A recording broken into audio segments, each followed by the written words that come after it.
ganti gubernur, ganti bupati. Kalau menurut saya, dalam analisis saya, rakyatnya juga harus. Pidato Kang Deddy Mulyadi ngaji. Kang Deddy Mulyadi ditantang oleh ketua KPK, teman-teman. Luar biasa. Kang Deddy benar-benar menunjukkan kepemimpinannya. Prabowo yang rara para ustadz terkejut melihat ini. Perkenalkan, nama saya Brigjen Bahtiar Ujang Purnama.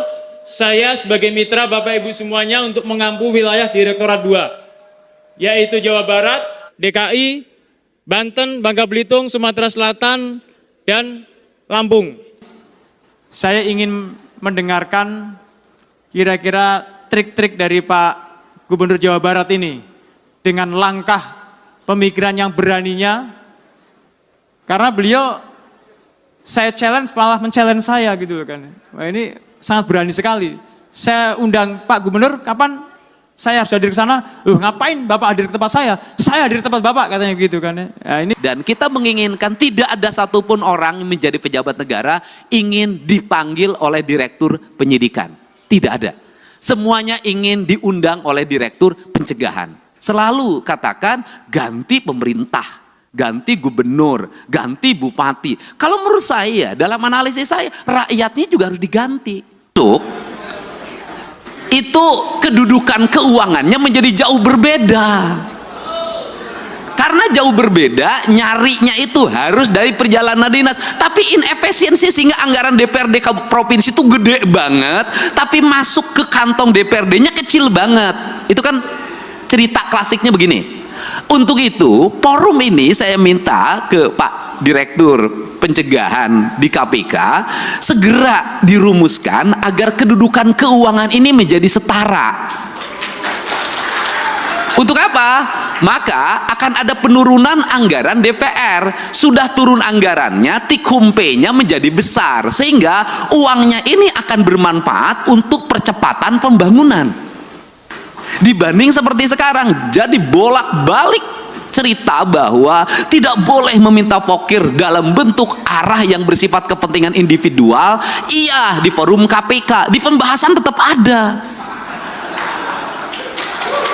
Nah, kan dilemanya adalah, kita jujur aja, dilema kepala daerah, diikutin nanti ikut celaka, nggak diikutin regulasi pemerintah macet.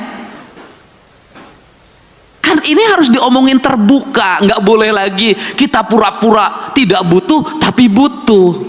Jangan pura-pura di depan orang lain baik banget, di belakang itu diajak ke belakang.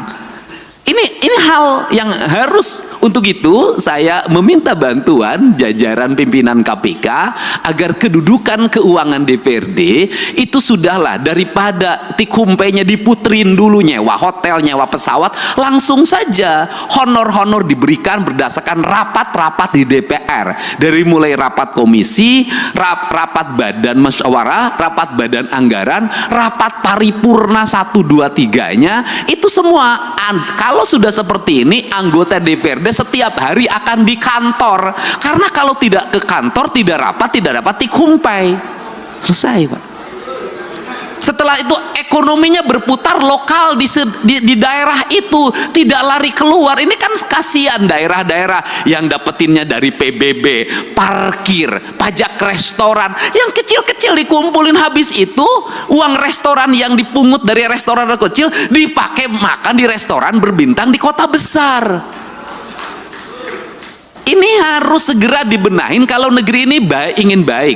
Nah, kelemahan dari DPRD provinsi dan kabupaten, tidak bisa membuat aturan sendiri, karena seluruh aturannya dibuat oleh kementerian. Beda dengan DPR RI, bisa ngundang kementerian, langsung aturannya bisa direvisi. Itu bedanya. Modalnya sama, kedudukannya berbeda. Ini pertama. Yang kedua, di internal birokrasi ada inefisiensi birokrat. Apa itu? Jumlah pejabatnya banyak. Jumlah orang yang memiliki golongan 4B, 4C, 4D-nya itu banyak. Di provinsi, orang yang sudah punya jabatan itu nggak bisa kayak di kepolisian langsung menjadi perwira diparkirkan. Dia akan gugat ke PT UN, harus punya jabatan. Karena dia harus punya jabatan, walaupun merit system itu kan administrasi, merit system itu bekerja itu kan bukan pada wilayah angka, pada wilayah eksekusi. Nah, akhirnya di hampir semua pemerintah daerah itu memiliki struktur jabatan yang sangat banyak, memiliki jumlah penjabat yang sangat gemuk. Kemudian juga sistem pengelolaan birokrasinya, tunjangan terhadap pegawainya adalah tunjangan kinerja. Ini inefisiensi keuangan yang sangat luar biasa. Itu terambil dana untuk pembangunan, untuk itu sangat besar, hampir 60%. Dan yang paling utama adalah hari ini kita harus tahu semua orang bahagia lewat apa? Laporan administratif yang bersifat digital. Akhirnya tukin-tukin itu hanya ditukerin dengan foto, dengan video. Tukin dengan foto dan video yang tidak berbasis praktis dan kebutuhan publik itu memiliki dampak yang luas terhadap rendahnya layanan birokrasi. Nah, kalau bicara rendahnya layanan birokrasi, apa sih yang dituntut oleh masyarakat terhadap pejabat publik? Ceritanya itu tidak panjang mereka itu. Satu, mereka pasti bercerita pengen punya jalan yang baik. Dua, pasti pengen punya cerita, punya layanan kesehatan yang memadai. Semakin dipilih oleh rakyat, maka rakyat ingin selalu free.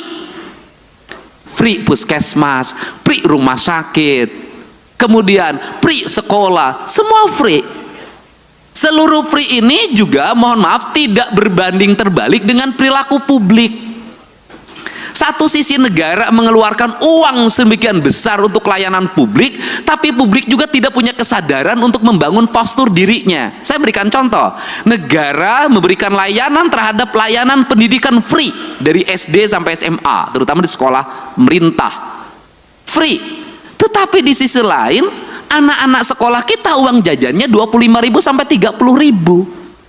Tidak berbanding terbalik antara apa? Peningkatan ekonomi rakyat dengan beban belanja pemerintah yang tinggi. Akhirnya beban pemerintah belanja yang tinggi, rakyatnya juga tidak berikan edukasi untuk melakukan efisiensi dalam hidupnya. Akibatnya laju pertumbuhan ekonominya rendah dan konsumtif. Nah, hari ini tuntutan negara itu hanya mengarah pada pejabat negara. Selalu katakan ganti pemerintah, ganti gubernur, ganti bupati. Kalau menurut saya, dalam analisis saya, rakyatnya juga harus diganti. Nggak bisa, Pak. Model pendekatan warga seperti hari ini, apalagi model pendekatan media sosial yang saya jalani dan saya lihat, nggak bisa jadi pemimpinnya kalau tidak memiliki tangan besi. Publiknya juga harus diedukasi. Bukan hanya pejabat publiknya, bukan hanya anggota DPR-nya, publiknya harus diedukasi. Saya berikan contoh, misalnya pelaporan ke KPK. Saya sampaikan ke Pak Direktur, apakah murni didasarkan pada orang yang konsen pada pada korupsi? Tidak. Kebanyakan orang yang tidak terpuaskan, kalah tender, lapor KPK. Kalau menang nggak lapor. Anaknya tidak diterima di SMA negeri, pakai kata belece, langsung besoknya bongkar korupsi kepala sekolah. Nah, hari ini saya sampaikan ke Pak Direktur, korupsi bisa terjadi di desa. Kenapa? Setiap hari kepala desa didatangin orang yang mengaku ormas, orang yang mengaku LSM, orang yang mengaku wartawan. Itu sekali datang 10 orang, cepet itu dikasihnya, 1 juta tuh kepala desa sehari. Kemudian di kabupaten, kalau bupati wali kotanya nggak tahan, pasti banyak orang yang mengaku A, mengaku B, itu melakukan tekanan dan nyari salah. Kemudian setelah itu dia bergaining, dapat jatah di kerjasama A, kerjasama B, kerjasama C. Nah, ini yang jadi problem adalah Pak Direktur, gubernurnya punya daya tahan, misalnya para bupatinya punya daya tahan, tapi kepala SKPD-nya itu belum tentu punya daya tahan. Kenapa?